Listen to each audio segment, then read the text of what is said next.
Hi, good afternoon, Europe, and afternoon or morning, I should say, the USA. Martin Redmayne here again for the INCandid conversation with Camper Nicholsons. Interesting topic today, that is the world of yacht charter. Essentially, what we're going to talk about is the preparation, the planning, and how can we deliver a charter season in 2020. I'm joined today by Sacha Williams, a charter expert with many years' experience within Camper Nicholsons. Adam Neaves from Gama Aviation, one of the world's or the European's largest sort of aviation players, and a very special guest of Christophe Aldunate, who's really got a fantastic history in the hotel world, but also represents for an owner a lovely Sunseeker called Arados, 47-meter Sunseeker, actively for charter. So we're going to have an interesting conversation. I think what's important to recognize is that we know that the 15th of June is a key date.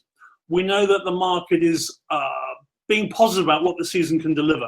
But more importantly, what can we really expect this year in terms of capacity, location, and exactly what the market can deliver to the clients who would like to get back on board as soon as possible. I think it's going to be an interesting conversation, and it really is basically driven by how you get to the vessel, and also what the restrictions are when you get to the vessel, the port, etc. So there's some really interesting topics that we need to explore. Got some really good questions already submitted, and I'm hoping this will be quite an enlightening but also positive conversation. I think that's what we're trying to make sure, that we are thinking very positively that yachts will be back into a commercial operation with paying guests on board, where owners who have charter yachts are making revenue. And more importantly, that revenue stream, that economic impact, is helping the local communities in Spain, Greece, Croatia, Turkey, Italy, etc., France.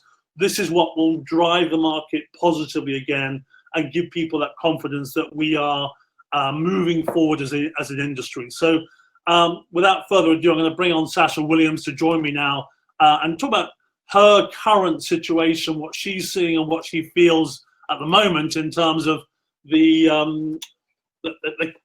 activity today. And I'm sure Sacha will have lots of things to share with us. Afternoon, Sacha, how are you? Hello, afternoon. Very well, thank you. Good. So tell me what's been happening for you, Sacha, in the last couple of months in terms of the charter business, and what do you think is going to happen next? Total and utter chaos. No, it's been an interesting few months. I think we've seen years and years of experience jam-packed into the last few months in terms of everything we've seen and had to negotiate. Fortunately, there haven't been, I would say, as many cancellations as we first anticipated. We've managed to be able to postpone most business. And now, finally, in this last week, we're seeing the inquiries are picking up again. And not only that, but the bookings as well. So hugely excited about the bookings coming in, and even more so because with the rescheduling that we've been working on over the last few months, many of the yachts have quite nice windows of availability now, which is allowing us to book longer charters than we would normally be doing at this time of year. So that's a very unique situation, the availability. Yeah, absolutely. I mean, June, normally one of the busiest booking months of the year, possibly the busiest, and we would normally just be filling the gaps. Most of the busy charter boats would have been booked up by now.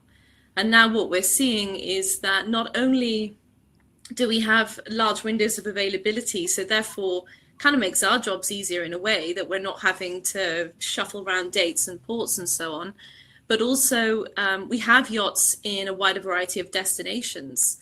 We have some yachts that are still in Thailand, or maybe considering Australia or Caribbean, whereas normally this would be a very this time of year would be very centered on the Mediterranean, and that's not the case at the moment. We're looking at more local markets as well.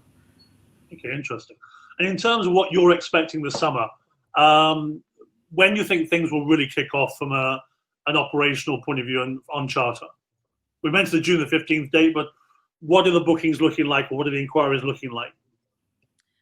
Well, I mean, for the time being, although it's encouraging, the bookings are still way off where they would normally be at this time of year.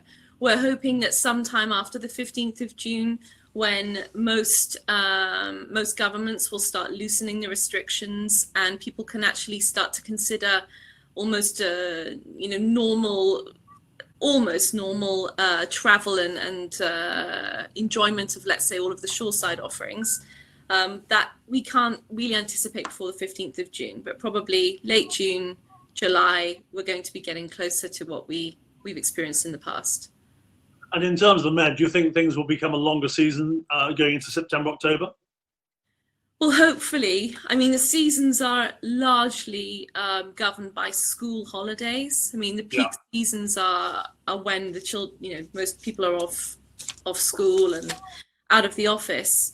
Although at the moment everyone's out of the office pretty much. So we'll see. But I mean, of course, as you probably know, it's the Mediterranean is still welcoming with warm waters right up until middle of October. So we may see some more activity going through into October. But also, as I said earlier, we have yachts now in different parts of the world which aren't as determined by seasons either, in Southeast Asia, in the Caribbean and so on. Yeah. And what do you think of the Caribbean this winter? What's your expectation there? Well, hoping that there's not a storm or some killer mosquito disease which will swoop in and ruin everything for us.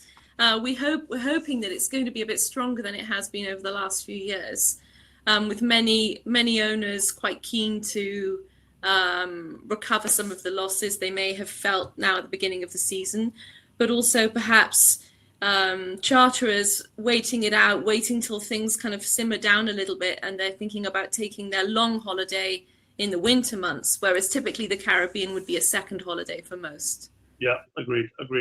Yeah, I think it's an interesting sort of shift maybe that actually the Caribbean may have an excellent season. That's the vibe I'm getting from certainly the locals on the ground, thinking that there could be a wonderful winter season as well as a delayed summer season. So all in all, there could be a positive year or second half of the year as people start to feel more confident.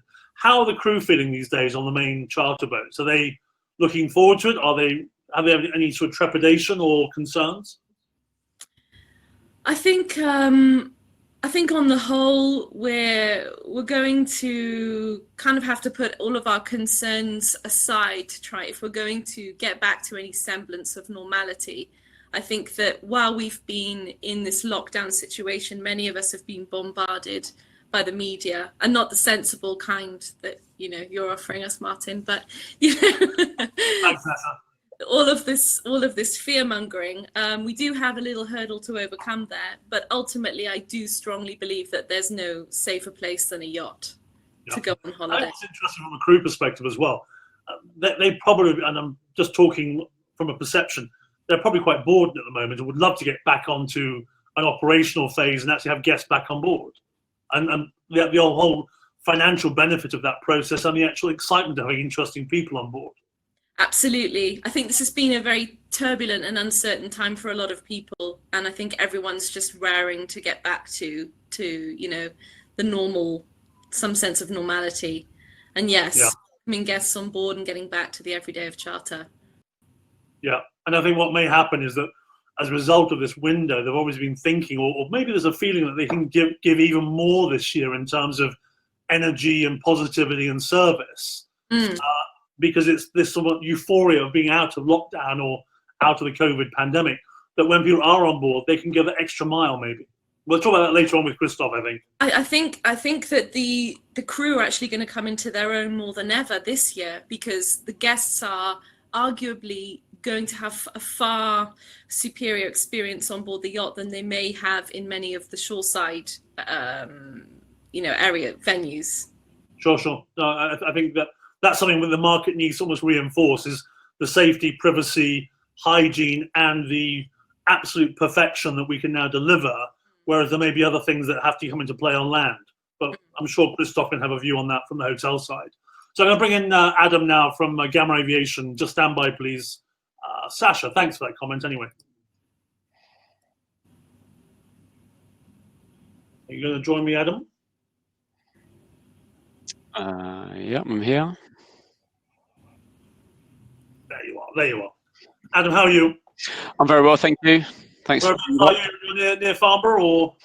Yep, just around the corner. So we've been working from home for the last 70 plus days. So it's nice to. There's some helicopters in the background. There's some jets I can see out the window have been taken off through the last couple of days. So we're starting to get back to it. Good. And what do you think is going to be the next sort of 2 or 3 weeks? Because we've got this 15th of June date we talked about earlier on. What are you expecting this summer from a flight perspective? That's a key part of this sort of connection between the client at home and the client on board. You play a major role. Yeah, so we see quite differently the word charter for obviously a private jet company. We're not just limited to the leisure industry with passengers on board the vessels. A lot of our flights are also business. So in terms of charter, we're going to accelerate very quickly in the next few days. And that 15th of June that you've already mentioned, there's quite a few countries will kind of come out of it en bloc with fewer restrictions. So that in keeping with where the schools, if they go back or don't go back, but the tender of the season of schooling, we expect the charter to have a very sudden boom, probably within the month, really. Yeah. So in terms of what the jet world is doing to prepare for that sort of current movement of guests, what's changed about the jets this year? What are you doing differently? So with the jet world, it's kind of broken down into a couple of kind of players or business models. You have much like the own vessels in the yachting world. We manage on behalf of third parties, and we bring in revenues by having third party charters on board their aircraft. We're also operating in an industry where there's a lot of players who are predominantly pure charter. So in getting ready for this wave, hopefully of new bookings, we've obviously had to make sure that we've kept crews current because we have a cycle whereby we have to do landings and takeoffs within the last 90 days. And obviously where there's been a dramatic fall, and it has been dramatic since the pandemic has kicked in, now obviously keeping crew current has been very difficult. There have been flights, obviously people have still been operating, but those have been largely around repatriations, medical flights, etc. So in terms of real charter, it's only really starting to come back in now. So countries like Italy that have started to open today, they're going to be the forerunners really of the rest of our destinations opening up, and those destinations are key for us because they're key for you. We can bring passengers to your vessels. Yeah. So in terms of Italy, you've got flight into Rome, you just said earlier on in the conversation. No problems there, all straightforward? Not necessarily straightforward. I think what people are going to need to realise is the ad hoc nature of chartering, definitely in the private jet world, is going to take some time to get back onto an even keel. And by that I mean in terms of the responsiveness that we can give. There are still restrictions in place. Passengers need to understand that there may be quarantine laws. Obviously heading on to super yachts, etc., some of the countries are allowing those quarantines to take place offshore. But we do need more significant time, more notification in order to get these flights into place. So for example, France, over the last month or so, we've needed 24 hours to set up customs, and that's somewhere we go on a daily basis that you can depart to in a matter of hours, in a full general environment. So it's those kind of things. It's thinking about what we're doing with our crew, because obviously it's not just a passenger flight. We have crews on board. Those crews may have run out of duty by the time we arrive in destination. For example, if you've come from the US, bringing charterers over to have a cruise around the Med. That crew, we need to think of where we're going to put them for their minimum rest, HOTAC, etc. Serviceability, the facilities that we're putting them into. So quite a lot more to think of rather than just the nature of A to B. So in terms of the guest embarking a plane, what should they expect this year in terms of the testing element, or what do you think the protocols will look like this year? So that's very much going to be driven, number one, by the destination and the authority to which we're arriving into. Obviously, that's a national governance. For example, some of the countries at the moment, they're asking for a COVID test to be done for all passengers and crew, with the results to be sent forth, so that it could be essentially validated before the travel. PPR, the prior permission, or the permission is is granted, and those can be up to 72 hours before. Operators themselves may insist that each passenger has a COVID test or gives a declaration of their health, and that's been evident for the last couple of months. And it can be specific to the national authority. It can be specific to us as an operator, intermediaries working within the sectors, brokers, etc. They may have their own compliance that they want to ensure, where there's no comeback on them, essentially. Because a lot of these flights you may have seen in the press, if we don't get it right, then we're going to be responsible for exfiltrating those passengers, and it'll be to their cost, to our cost, and we can do without that kind of negative media, really. Yeah, of course. All right, thank you for that, Adam. I'm going to bring in Christophe now. I'm going to leave the screen, so goodbye everyone. I'll see you in about 40 minutes, and I'll bring on Christophe. Just stand by.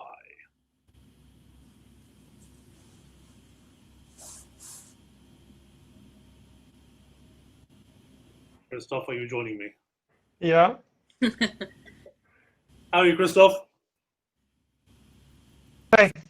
Good afternoon. Good afternoon. Whereabouts are you at the moment? I'm in Nice, South France. Jolly good. And all well? Yeah, thank you. Doing well.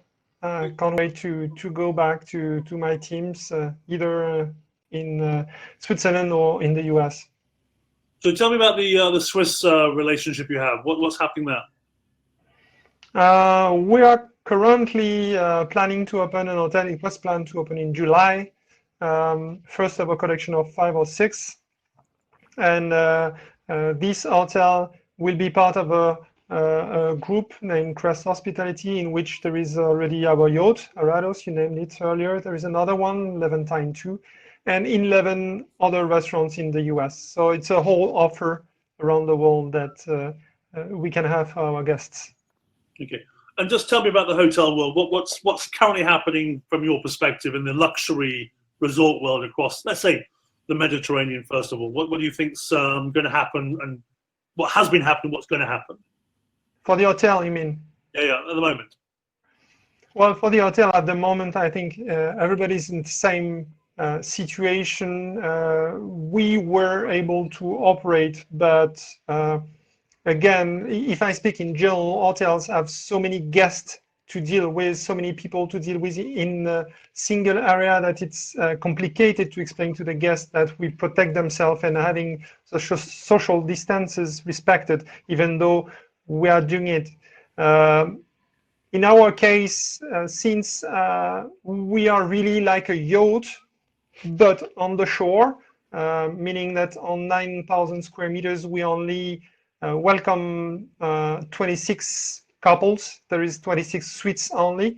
It's quite different. We have to deal a very few amount of guests, and we can take care of them in a different way, or in a way which is very close to the one we deal with on the yachting industry.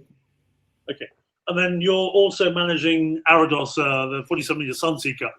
Tell me about that. What's the expectation this summer with Arados, and how have you prepared for the season? Well, the expectations, as Sacha and Adam mentioned, if there is one place where you can be safe, I guess it's a yacht, in a way that if we organize ourselves and taking care of the guests from door to door, they can be protected from A to Z without being in contact with anybody that was not under our control, if I may say. So I hope that as soon as the borders will be reopened and the aviation will be able to travel normally, thanks, Adam, for your optimistic witnessing, I hope it will be better, in a sense that, and Camper and Nicholson is managing our yacht, we put actions that could guarantee the guest of his safety.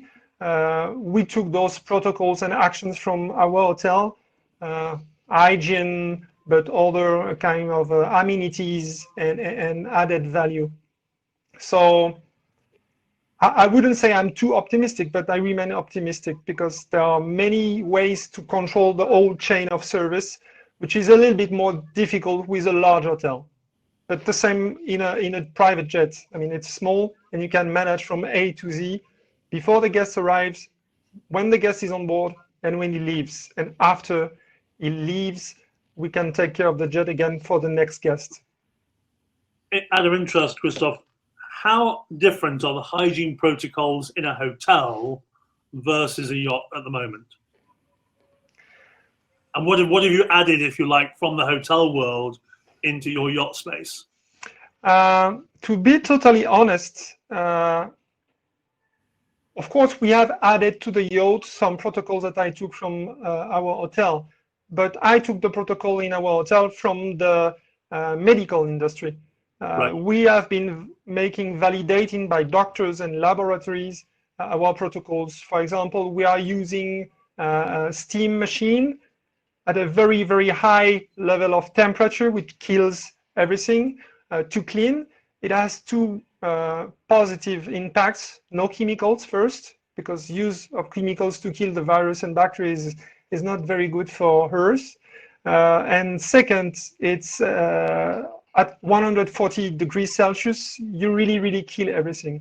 We also are using UV, ultraviolet machines, and it's used in the surgery rooms. Yeah. So we use that to clean several articles that are very, very personal. And now we are studying a new scan. It's a UV scan that can clean. It's used for the bus and the train, actually. Can clean a room in 10 minutes just by scanning the whole room. And we contemplate having this scanner pre and post charter. Right, because it's a heavy machine, so you cannot have it on a daily basis, and it's very dangerous for the person who uses it. Yeah, I think that's the thing, is that these new protocols will certainly make people feel a lot on the changeover days, Sacha, between charter and new guests coming on board. We need to look at that, what can happen and how much time is available between guests leaving and guests embarking, because I think that's a problem sometimes. There's never enough time to do it properly. So do you think that will change based on what Christophe said? It has already. The turnaround time has been extended, certainly for some yachts, up to 5 days between charters, which, okay, it's not wholly commercial, let's say, but we are looking at quite a particular summer. So really speaking, any yacht that would have done a turnaround in 1 day is now looking at more like 2 to 3 days, and yachts that would have requested a 3-day turnaround are looking at 5. Interesting. So, interesting. If I may, the level of sorry, Sacha. Christophe.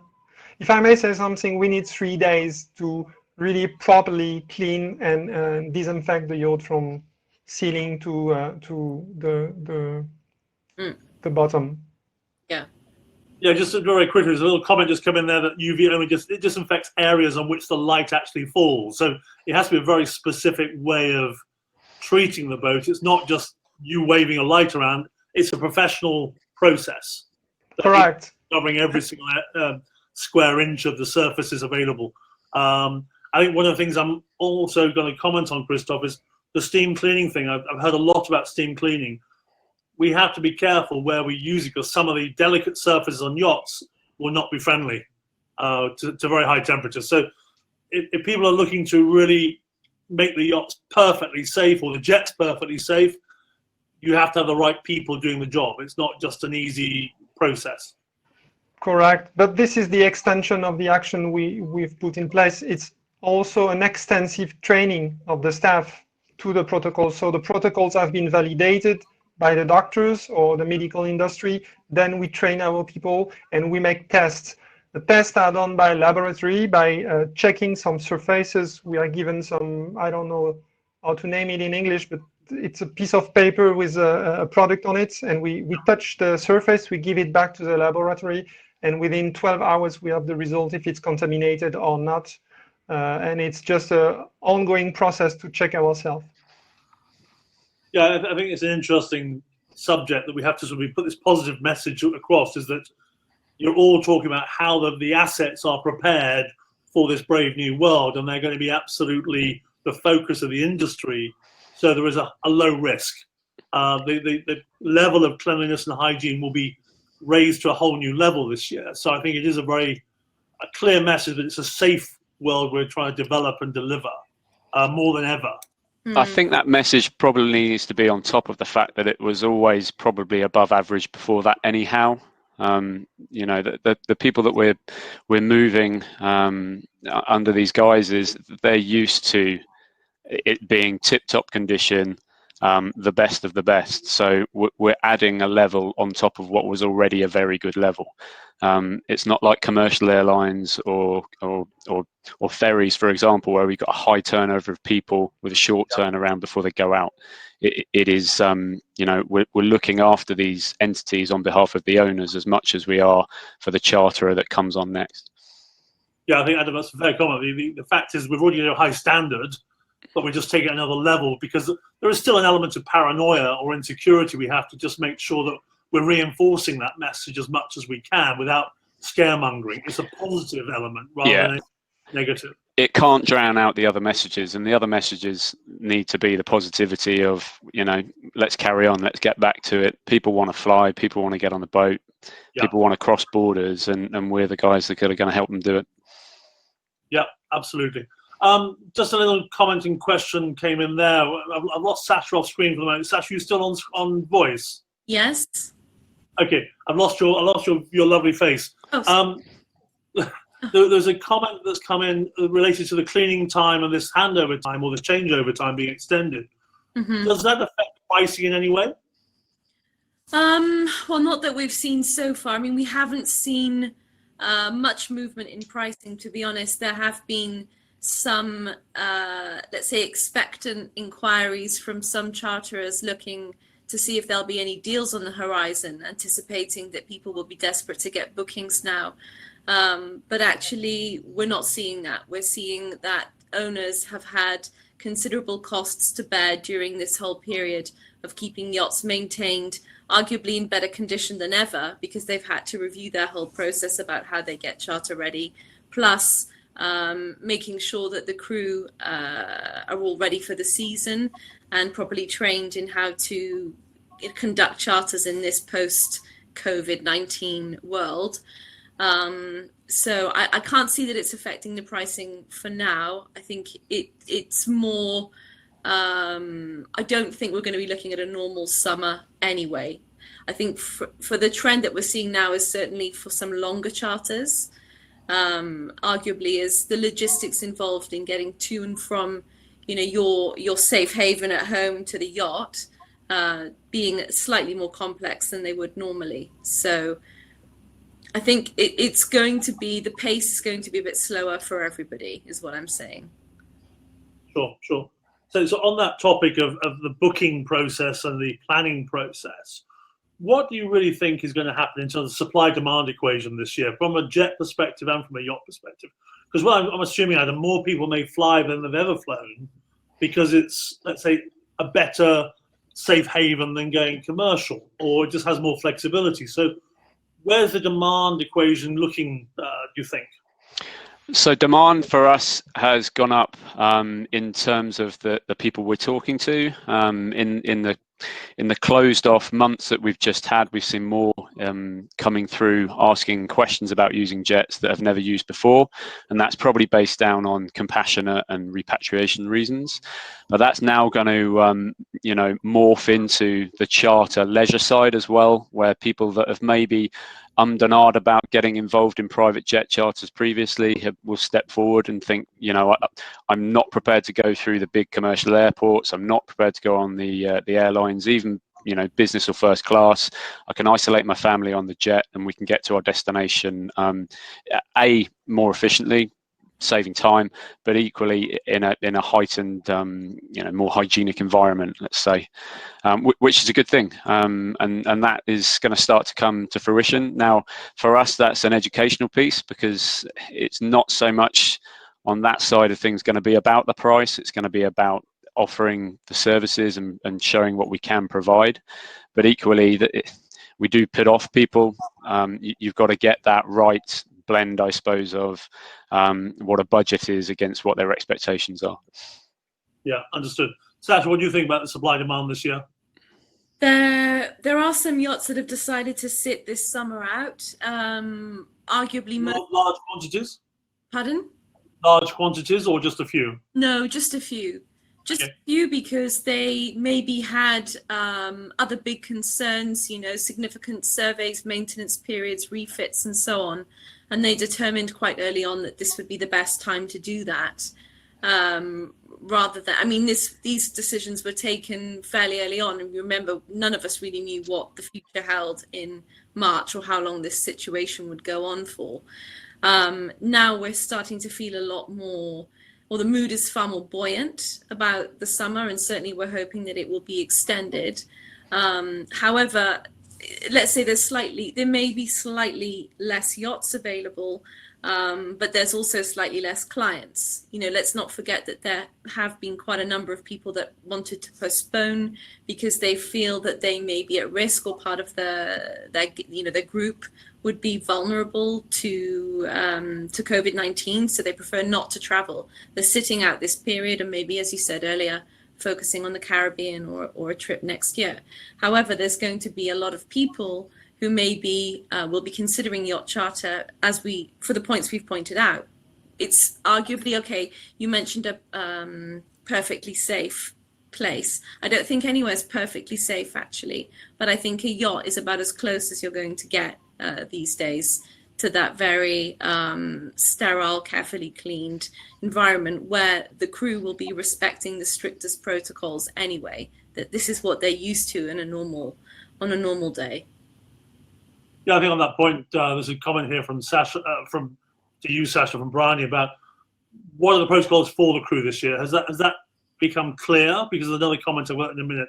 But is that clear for the crew how they have to change their way of working on board with the guest interaction? No, it's not at all clear, actually. There's a lot of there's been a lot of information put out there, but ultimately it is down to how each yacht, each flag state, and each country that they're operating in require them to interpret, the best possible practice. I think that ultimately, certainly there's been some changes to the charter agreements, which are asking both parties to hold harmless one another. So in other words, everyone's accepting that there is no zero risk here in anything we do. The moment they step off the yacht, there's going to be a risk. There may be a risk on the yacht. The minute you leave your home, there's a risk. So ultimately, the best possible practice is adhering to all of the guidelines that we're all following. It's distancing, it's regular hand washing, all of the kind of protocol that we're following on a daily basis. Plus, as Christophe was talking about, really focusing on the ultimate pre-cleaning of the yacht, and also there are some requirements for distancing on board as well. So I know that there are some recommendations for people not to share cabins if they're not from the same household, for example. This kind of thing. So we have actually produced a very comprehensive document for all of the yachts under management, which kind of covers all of those guidelines, and maybe we can share it with the wider community. I'll have to discuss with my colleagues. Okay, Christophe, what do you think of this topic in terms of how your crew on Arados is like almost changing its approach to? Hello. Can you hear what me? do I think about the topics of the protocols of Martin? this? Yeah, can you hear me? Okay. Sacha, do you hear me? I can hear you. Christophe, you there? Okay, Romeo, maybe we can check that out. I'm going to ask another question of Sacha just very quickly. Hello, do you hear me? I can hear you now, Christophe. You okay? Okay, what I'm going to quickly jump into is Sacha, for you. As a captain of a 35-meter catamaran, are there any open source protocols that the yacht can follow to prepare the yacht for new guests? That almost goes back to what you've done as Camper and Nicholsons. Is there something you're willing to share, almost as a thought leadership? Okay, I see that you hear me, but I don't hear you, which is a problem. Yes, I'll have to check with my colleagues, but I think it is a document which ultimately has been compiled. Quite a lot of work was put into it. It would be a shame to just keep it to a very small community. Arguably, it could be something that could be shared more widely. So I'll have a chat with my colleagues and see if that can become more something that we can share, certainly with all of the webinar participants. Yeah, perfect. Okay, there's another comment that came in about the larger yachts, Sacha. This is more about the Caribbean, saying they weren't very successful in the Caribbean historically or recently. Do you think this year will be a better year for the bigger yachts? Hopefully, the trends would indicate that we certainly, I think there'll be a lot more of a selection of yachts there this year, and people will be more open to chartering. There'll be probably more movement by that time of year. It will be easier to travel. So I would hope that we would have better seasons than the last couple of years, which I said earlier have been plagued, unfortunately, by storms and hurricanes and mosquito-borne diseases. Yeah, I'll jump in there as well. It'll be strong for aviation, as it always is. Some of the islands are already starting to open up. So St. Vincent and the Grenadines, they're open to most countries already. US Virgin Islands, Puerto Rico, they're kind of good options for the US nationals, etc. So we, on the start of this pandemic, there was quite a lot of flights with people escaping Europe and heading to those countries in the first place to bunker down. So from an aviation perspective, we're expecting quite a few collections in the next couple of weeks, which is good news for us. Sure. I think what's interesting is if you look at anyone who's postponing a trip this summer in the Med, the Caribbean's their next probably perfect window, as well as getting Pacific or Asia. So I think it'd be interesting to see what delay this year creates in terms of a boost in the second half of the year. I've read various comments on that the Caribbean could be very strong. I know IGY have been putting a lot of messages out there about how they're preparing for a charter season. So it's an interesting time. What I'm more interested now is where do you think, Sacha, and obviously Adam and Christophe, where do you think the most popular season will be this summer? Where the destination? What's the hot spot you expect to happen? For me, it's a difficult question because it's all related to the opening up of Europe. It's going to depend on people's personal preferences and how far they're willing to travel. Now, obviously, we are exclusively a private jet operator, but we do tend to follow the fashions, essentially. So previous years, it's been Sardinia and Montenegro, Croatia, etc., things like that. So I think maybe people will continue to just test the water, really, this summer. Maybe not travel too far. So I think the south of France, once that opens up again, I think that's just going to be as strong as it normally is. And a lot of our charters, so not the vessel charters, but the aviation charters, are linked to kind of second homes. So places like the Algarve, which has been open for a while now, Portugal, Spain, all those kind of regions. So a lot of our flights will continue to be dominated by those resorts. Sacha, what do you think? Where are you expecting the hotspots to be this? Where's open now, and where do you think will open over the next sort of couple of weeks? Well, where's open now is a bit of a difficult one to answer because it depends who they're open for. This is a complicated thing that we're trying to navigate with a lot of our, let's say, our biggest markets not being welcome in a lot of the countries which are now opening for charter. So I think that although normally, predominantly, the Med season is predominantly, or let's say most charters will happen in the Mediterranean, I think this year we're probably going to see a very different split because there are yachts that have decided to linger longer in Asia, and like I said earlier, maybe go to Australia, the Caribbean, or perhaps to New England.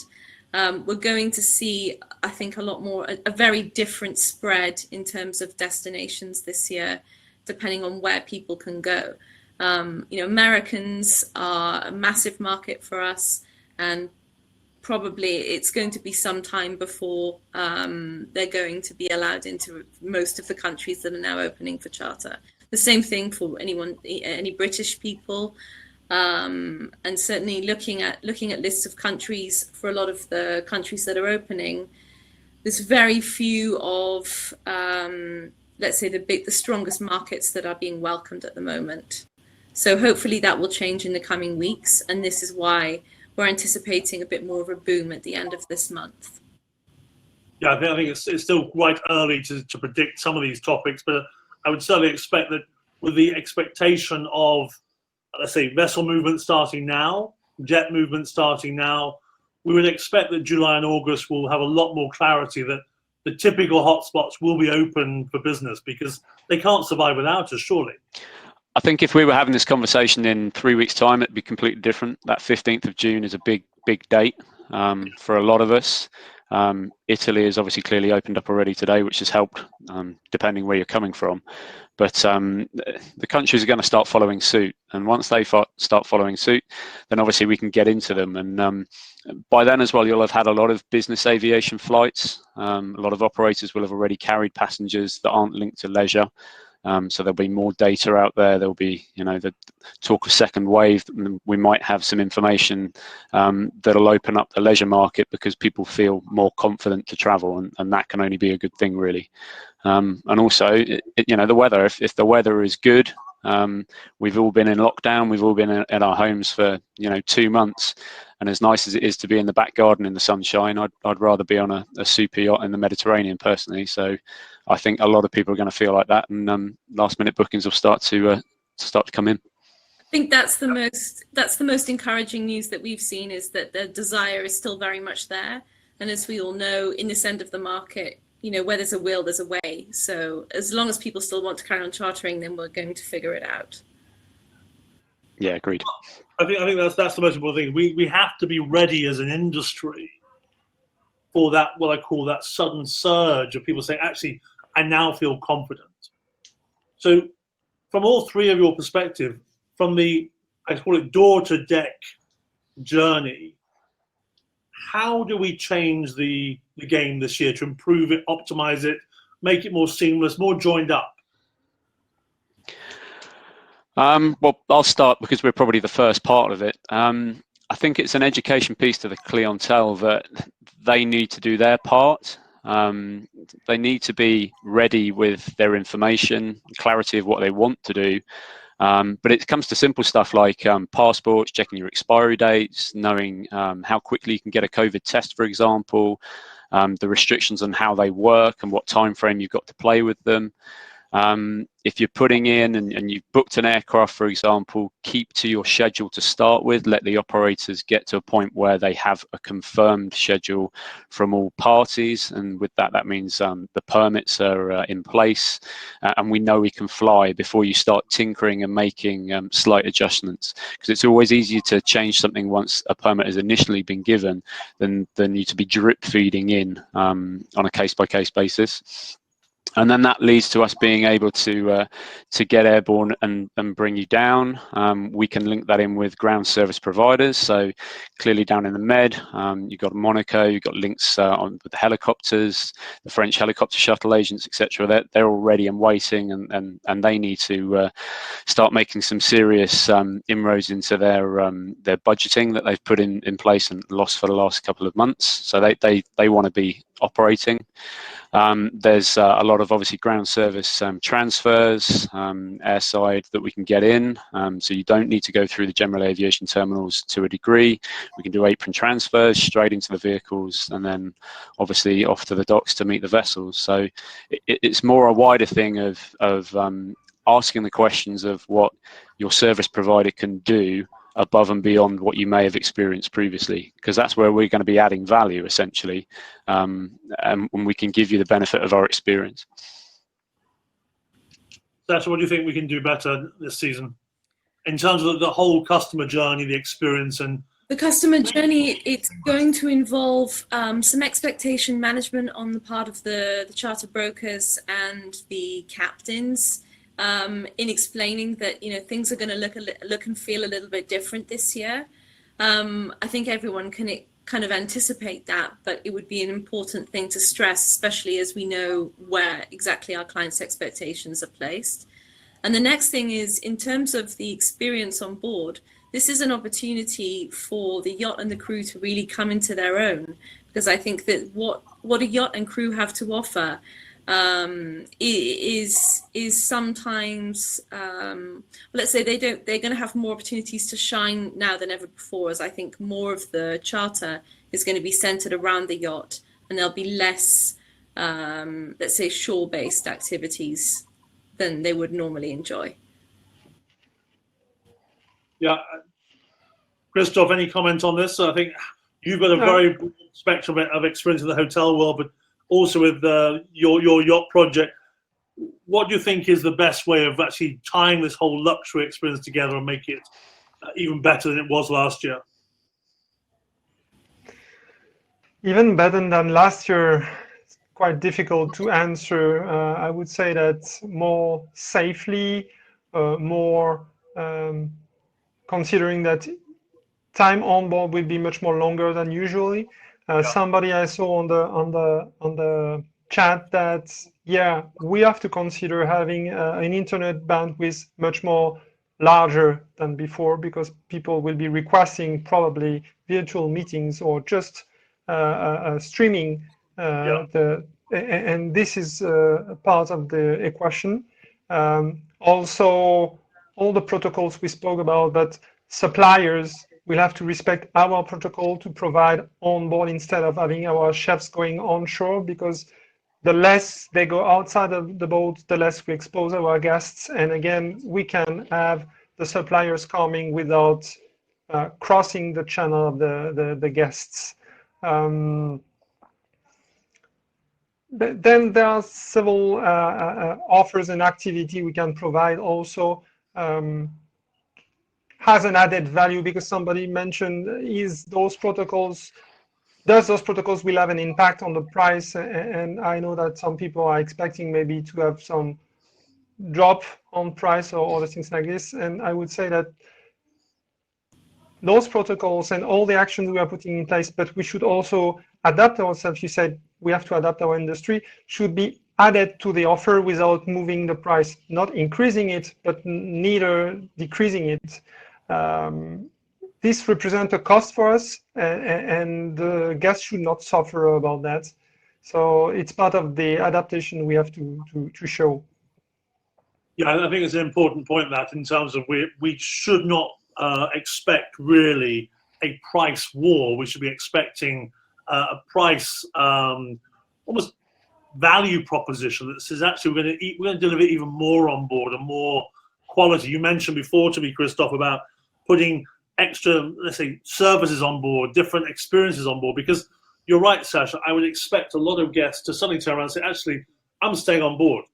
I don't want to go ashore necessarily. I want to just go and explore very, very discreet private bays and actually enjoy that privacy rather than the busyness of a port, or maybe restaurants will be attractive, but we have to be careful that we don't push that too far.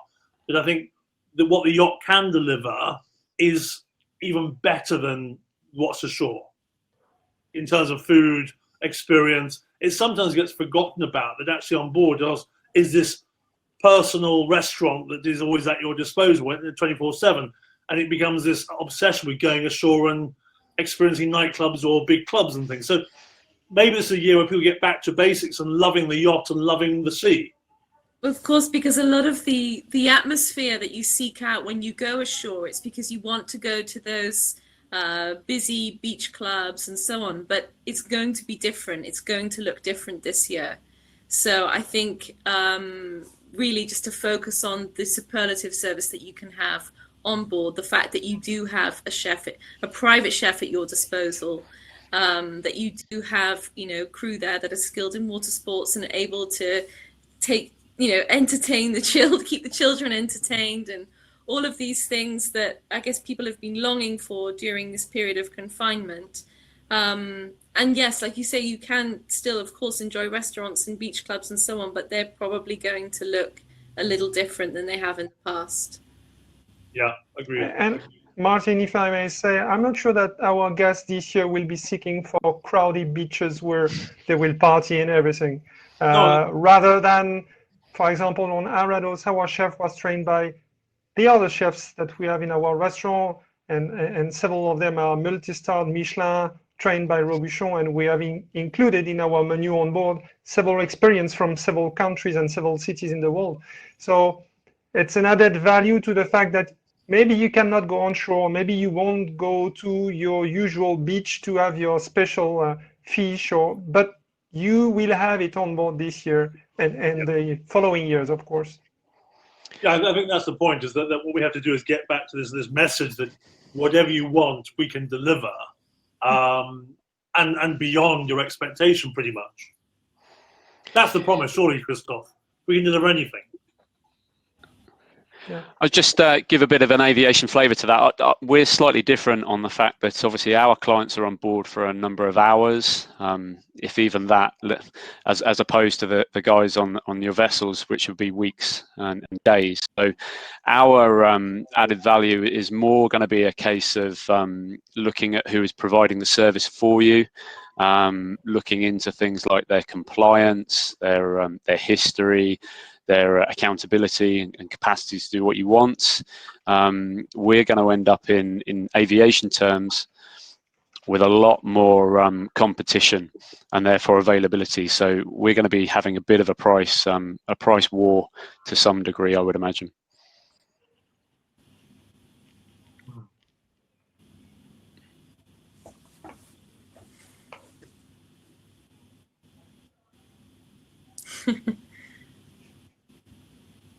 Martin?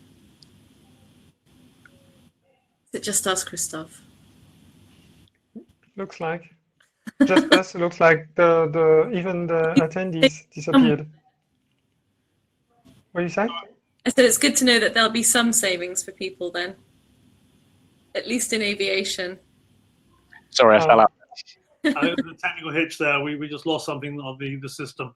Okay, I think a few more questions that have been popping in here, which I'm going to try and not become too much focused on the testing element. But Sacha and also Adam, are all the crew being tested prior to charters? Is that a fairly standard expectation now? Depends on the flight, depends where we're going, and depends what the national requirement is for the destination. They wouldn't do it as a standard protocol? It depends. We have our aircraft at the moment, the predominantly of our fleet, because we are an aircraft operator. We have aircraft operator certification across a range of countries. So it depends on the situation. We are doing a lot of common travel area flying at the moment, whereby there's no real difference because they're domestic sectors. But the majority of the requirements we're starting to get coming through for further afield travel will require that. So we have connections to medical supplying companies, which help us out with our medevac, etc. Gama Aviation PLC is a wider group. We're involved in air ambulance, so we have COVID testing for those pilots, etc. So it's going to be something which becomes the norm. We're just waiting to see how that looks, really. Sacha, what do you think? Yeah, no, for yacht crew, it's a given. I think that it's just going to be another box to tick. I think we have to assume that everybody, the tests are quite widely available now, especially to yacht crew. So yeah. The issue is the regularity of doing it, though. That's the problem, because you're only as good as the piece of paper that you have in your hand that can prove you're clear at that time. Yeah. And that's going to be the difficulty, which is where we'll be taking our advice really from those medical suppliers that can kind of give us the reassurance of what we're looking for. But at the same time, you've got to remember that with the high net worth individuals and people traveling on private jets and onto your vessels, they do tend to travel that they'll be in a bubble themselves anyhow. We don't tend to do many flights, and certainly not at the moment where we have people from different households or business flights which are unconnected. So we're starting to get more of an idea of our passenger profiling before they're boarding. And that's going to be something that's quite key for the intermediaries to make sure that they have asked the right questions, because obviously it's going to be asked of us. So by default, we should be doing it of the people that are on board our aircraft. Yeah, I think it's fair to say that the jet market, the hotel market, or the luxury hotel market that Christophe's involved in, and the yacht market that Sacha's involved in, will follow every possible protocol to the letter and beyond, purely because it's that whole process of we want to deliver perfection. So I don't think there's any question there'll be any risk, because we'll follow those protocols very carefully. Rather than debate the topic of who's being tested, we should reassure the market that we are all going to do that anyway, if it's required. It's just we are quite professional in that way. Yeah, but you've also got to remember, you've got accountability to your crew. They're our people, they're our employees. We need to make sure they're as safe as can be, as well as our passengers. Obviously, our passengers are taking the main part of our focus, but without the employees and the crews, they're not going to get to their destinations. Sure. I think, I know, Christophe, you have to leave in a minute, don't you? You've got another meeting in 3 or 4 minutes. What I'll do is, if you want anything else you want to add at the end or say? No, again, we have to remain optimistic and show our goodwill to propose a safely experience to our guests. I didn't mention that it's easy to provide to all the guests a kind of emergency kit also upon arrival, and they will have at their disposal their own gloves, hydraulic gel, and other stuff like this. Temperature test, we were mentioning Covert tests, but as Adam mentioned, I agree, it's not that easy because you will do it on day one, and we did it already with our crew.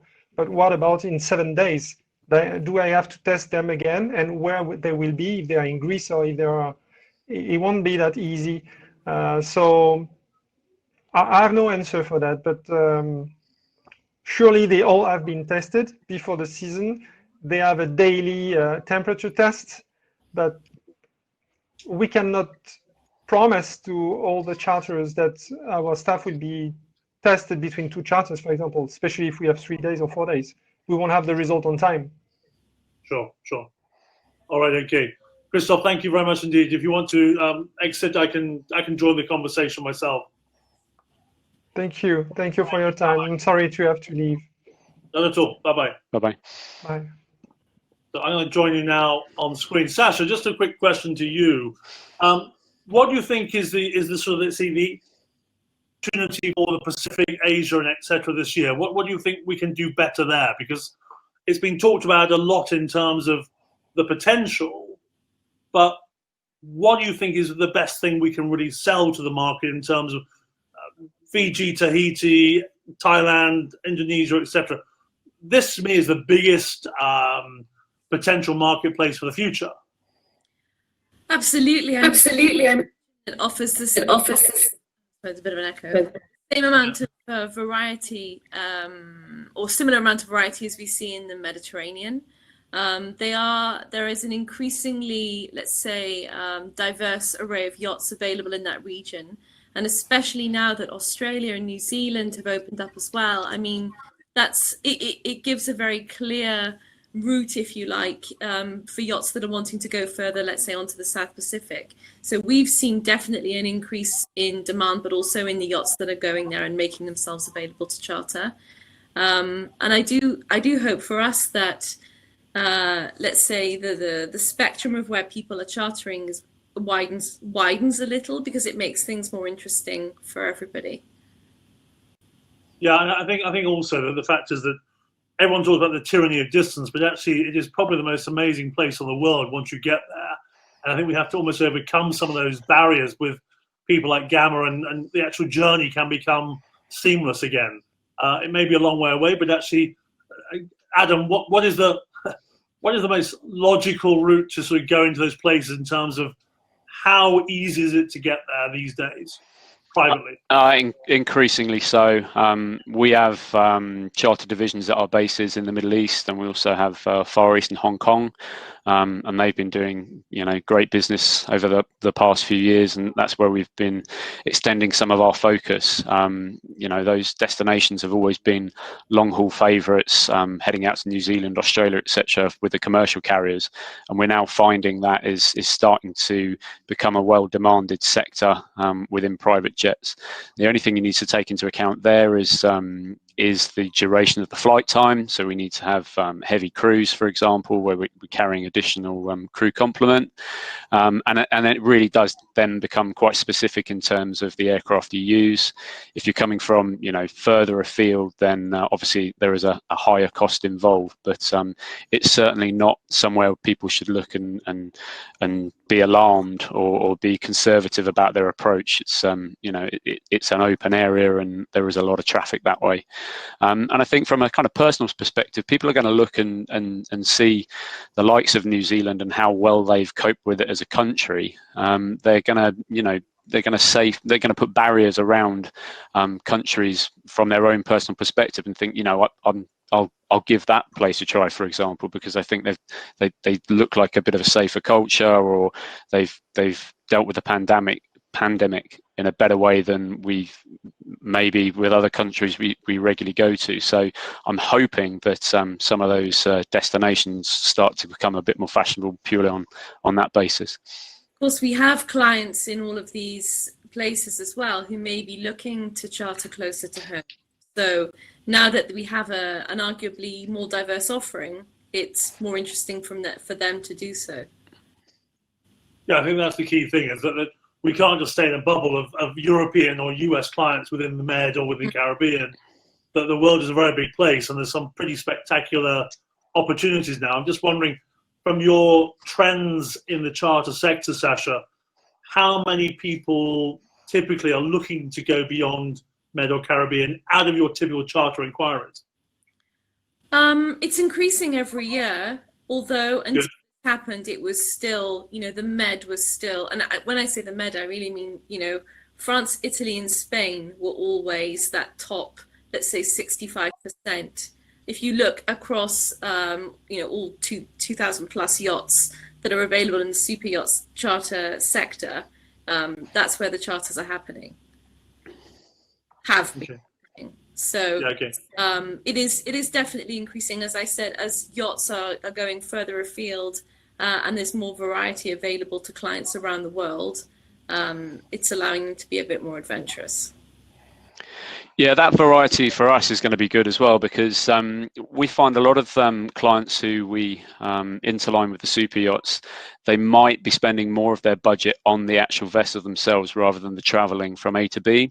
So, for example, traveling from the States into Europe, they'll come over first class and then pick up the private jet to go from the hub airport to, the south of France, for example, or Croatia, etc. But in the pandemic and what's happened, and obviously people's requirements changing, maybe from our perspective, they'll spend a little bit more on the aviation side and come and make the full journey private jet rather than part of it. Okay, understood. All right, I think I'm going to almost wrap up. We're just over the hour mark.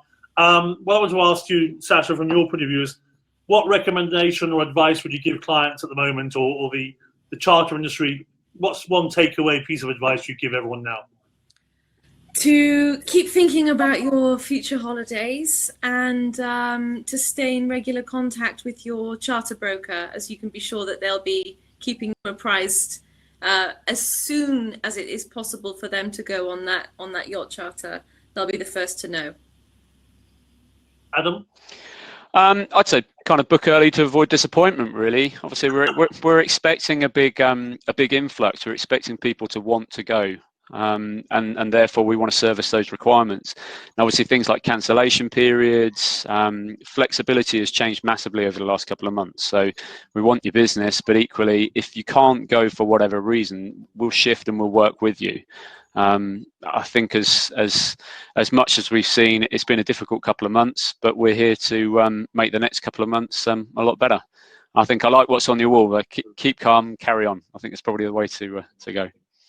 I think the point is that what I'd like to also add from my side is I think you've all touched on the whole subject of actually the planning and preparation is so key this year to make sure you're not sort of doing last minute decisions. You're actually working in partnership with all the different key stakeholders, charter broker, aviation partner, yacht and crew, to make sure that you are this joined up process again, because it can't be any sort of demanding last minute changes. It should be a very well planned itinerary geographically and operationally, and that's what I think is a key takeaway this year. Yeah, I think transparency is key. Be honest. Let's not wait until the last minute before we give some bad news if something's going to kick on a while because we haven't got a permit or because the boat couldn't dock because of an issue. The more we can keep the passengers up to date, the better, and that's always been the case. But they're going to be more understanding of needing to be flexible this summer than ever before. Okay, brilliant. Sacha and Adam, thank you very much for your time and thank you for your comments and insights. I'm going to just quickly wrap up and say, okay, this was an interesting subject, so thank you very much. The charter market will happen this year. I'm excited about the impact it's going to have on the industry to give us some more positive energy. Next week, I've got another webinar with Camper Nicholsons. It's basically a very, very fascinating one with the Chief Financial Officer of Camper Nicholsons, Jenny Skoo from Geneva. She'll be joined by the Chief Economist from UBS in Geneva, talking about the investment landscape after the crisis. So I wouldn't miss that one. It'll be very, very powerful and very interesting. Thank you very much, everyone. See you soon. Thank you. Thank you. Goodbye, everybody. Bye-bye.